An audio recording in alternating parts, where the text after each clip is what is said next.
Should I do it? Mm-hmm. Take a bite. Je un momento. I want to taste this.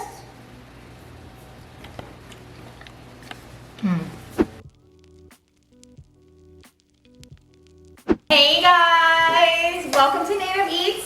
It is Friday night and it is gluten-free pizza night. This pizza that I have over the years, really, trying to get the ratio of the flours right. I feel like it's there. So good. It's not a cauliflower pizza.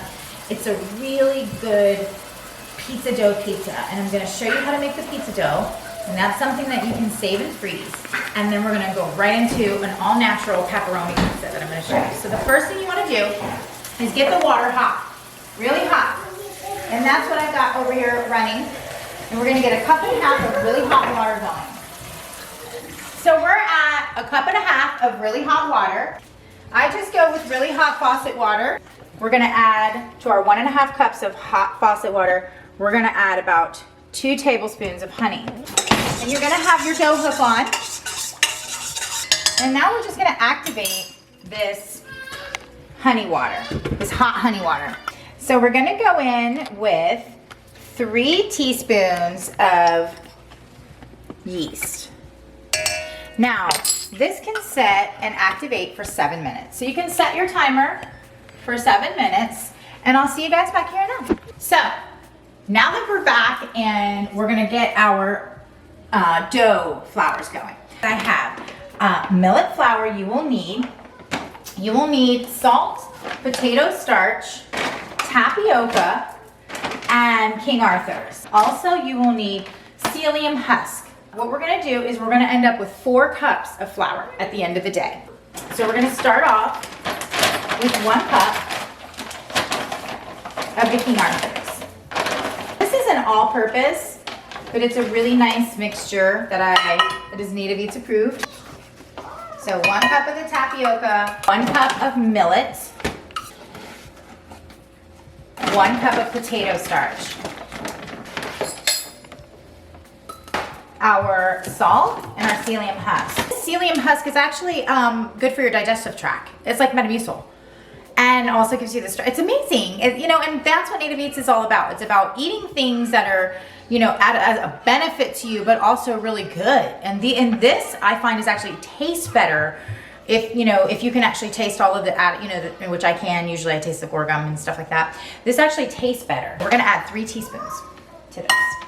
Now we want our dough to have some flavor. So because we want flavor, we're gonna add 2 teaspoons of salt. That's your pizza dough mixture. We don't need to sift this. This is not a cake. So we're just gonna mix it, really quickly. And it looks like we have about 3 minutes left on our activation. You can take a look at the activation in there.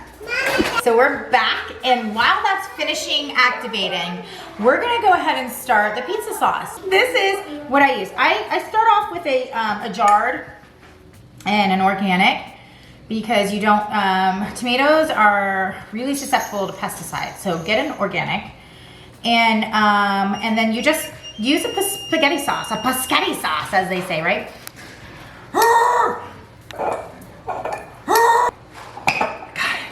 Get this to about a medium low, because you're not really going to cook this. We're just gonna try to dissolve the sugar we're gonna add to this. We're gonna stop that sauce for a minute, and I want you to see this pizza dough. We're activated pretty good. So we're gonna start going ahead with our dough, because we can certainly start mixing this while our sauce is going. So we're gonna just crank it up a little bit. We're just gonna let this mix up a little bit while we make the sauce. You can always add water to this if it's too dry.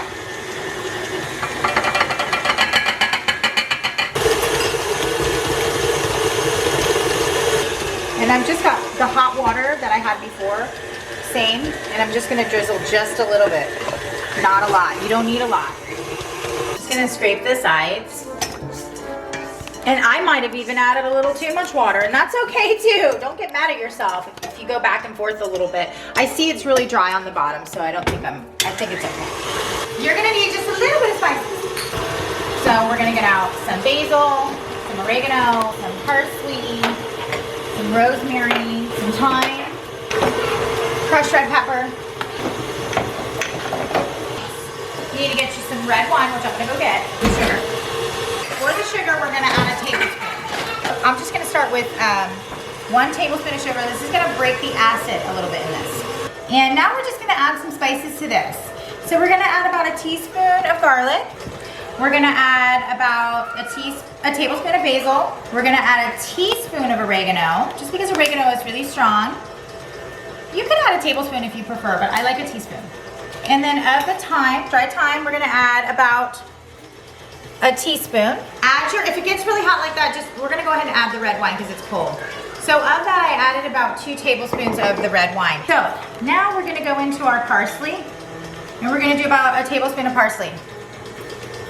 And in the crushed red pepper, this is also by how you like it, but I'm just gonna put about a 1/4 teaspoon. And the rosemary, you don't need a lot of this. And this is really thick, so I'm just gonna kind of like. The salt, we can do a teaspoon of salt. So I'm just gonna stir this up, make sure that all gets dissolved.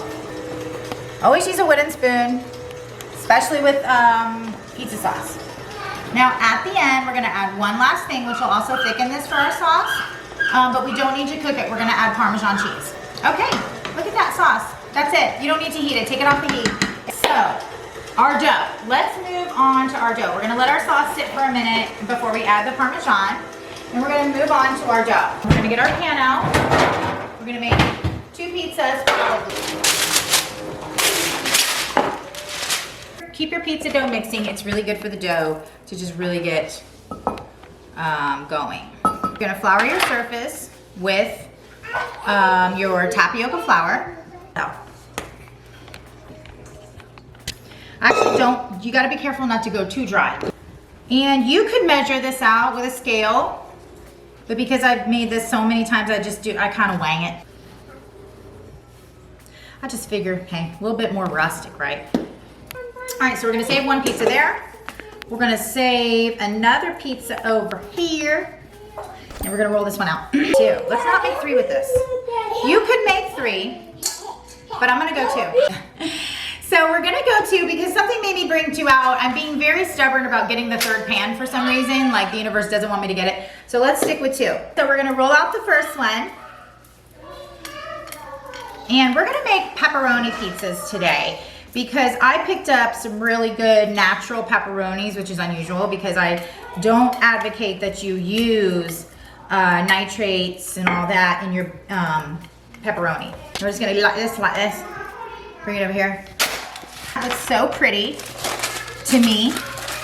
I love this dough. It's so soft. Also gonna put a little bit of oil on this in a second. So let's come back to that. Voila. Would you like a deeper dish? Yeah. Would you like a deeper dish? Okay, so I have some lard here, and since we're gonna go ahead and do that deep dish that we did not plan, just go ahead and lube up your iron skillet really well. This is bacon fat.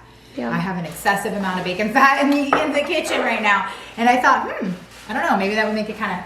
So I'll let you know at the end when we taste it how good it is with bacon fat. But we're gonna try that here today. Okay, so we're gonna roll this out and get this in the deep dish. Just want to kind of disperse it evenly and try to get it about the same size of your skillet. That's it. Okay, there we go. You guys are probably gonna hear the kids because it is Friday night here at the Native Eats kitchen, and kids are waiting on pizza. All right, so we're just gonna press this out. You can use avocado oil or just something that, just to get this going. With this, you can grab a brush and brush this, but over the years, I've just used my hands. Try to cover all the way to the crust. Because if you leave it dry, it just doesn't rise as well. All around the dough. Okay, so here we are. We are back in action with our toppings. At this stage, we're gonna go ahead and crank the oven on. We're gonna go to 420. I'm gonna turn on both the ovens so I can put 1 pizza in the middle, or the top to the middle. When you put it on the middle, rack more to the top, that the bottom of the crust stays a lot nicer, like a little bit more soft rather than hard. So that is a little bit of a tip that I have to confess that I prefer to put it a little more to the top. So now that that's going to 420, we're gonna go ahead and add our Parmesan to this. Remember I said about a 1/4 cup? You could do about a 1/4 to a half. I did about a half. I like Parmesan. Cool it down a little bit to put it on the pizza. That's why I waited to add this, because you really don't want hot sauce. Hot sauce, baby, this evening. I need some. So we're gonna take, don't put too much, I have way too much sauce. You will save this for next pizza night, for when you do kid pizza night. You don't need a lot of this. I'm gonna do it, and then you're just gonna distribute your sauce. Look at the garlic chunks in there. A little bit more sauce on this side. Now, what we're gonna do is we're just gonna add some cheese. So we're gonna start off with this mozzarella for the base. So now that we did a little bit of a base of just the good mozzarella shredded, now we're gonna go ahead and with our pepperonis.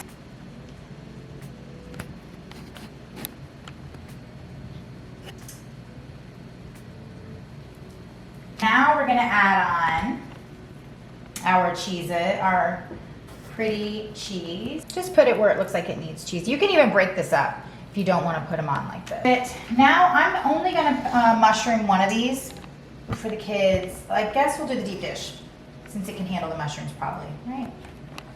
And the kids will probably like that one. Going with this one first. We're at 405, so we're pretty hot. Pretty hot. More in the middle. So we're going to start off with 15 minutes. We're going to check them in 15 minutes and I'll see you guys back here. And this pizza looks ready. Look at that pizza. We're going to go another 5 minutes. I think the deep dish needs to go 20 minutes. And look how easy this is. Look at that. If you like garlic, have garlic ready to serve on your pizza. If no one's looking and they're not allergic to garlic, just put it on real quick. But no, I don't want any garlic. If y'all want extra garlic, go ahead. We're gonna let this sit for about 5 minutes and we're gonna cut it when I see you guys back in a second, and then we're gonna pull that other pizza. I think that this one is about ready. I think I'm gonna let that brown a little bit more, right guys? Let's let it brown just another minute. So let's go ahead and cut this, guys. So just come in.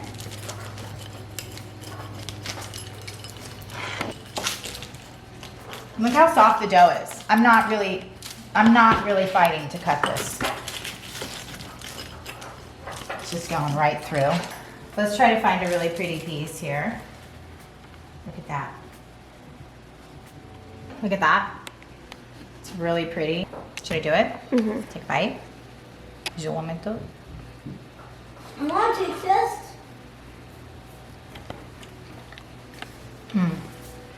That's amazing. Take a bite. We have gone 22 minutes on this deep dish. It looks pretty good. Okay, so we're gonna cut this one up in a couple minutes. And I'll see you guys back in a second. This is gonna cool. This deep dish pizza should probably cool, and you can leave it in this pan because it's rocket hot for about 5 to 10 minutes before we come in and try to cut out a slice. I'll see you guys back. Okay, so this deep dish has been cooling for about 5-10 minutes. I'm gonna show you guys how to just turn it out onto your parchment so that you can cut it. So we're just gonna get it up here and we're just gonna quickly drop it. It's that simple. Look at that. Gorgeous, right guys? Very soft, very soft. And I've got already people lined up for a slice of this one. Because apparently everyone here is from Chicago at heart. I mean, just look at this pizza. What do you guys think about that? It's beautiful. So thank you guys for joining us today for probably one of the all-time like favorite gluten-free reinventions in American ethnic cuisine. And I will see you guys next time on Native Eats. And please like, subscribe, and comment. I'll see you next time.